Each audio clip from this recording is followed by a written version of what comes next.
بعد متاعب صحية ألمت به الإذاعي المغربي عبد الصادق بن عيسى في ذمة الله، إنا لله وإنا إليه راجعون. ولكن قبل ذلك لا تنسوا الاشتراك في القناة.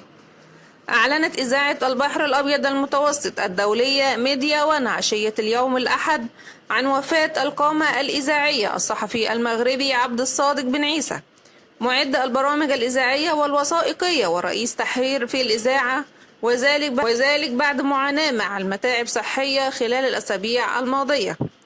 التحق بن عيسى بميديا وان في عام 1981، حيث كان من جيل المؤسسين لتجربة إذاعة البحر الأبيض المتوسط، تاركا بذلك بصمة لا تنسى في الإعلام الإذاعي.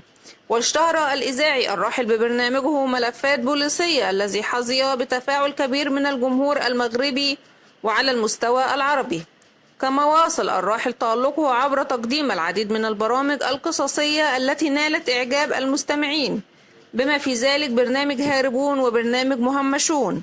كان عبد الصادق بن عيسى مثالا للتفاني والإبداع في عمله، حيث أثرت برامجه في حياة الكثيرين وأثرت الساحة الإعلامية المغربية. أسرة إذاعة ميديا وان عبر بيان إذاعي مقتضب عبرت عن حزنها العميق لفقدان هذا الإعلامي الكبير، وتقدمت بأحر التعازي لعائلته وأصدقائه وكل محبي الإذاعي الراحل.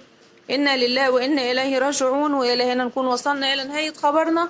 دمتم في رعاية الله وأمنه، والسلام عليكم ورحمة الله وبركاته.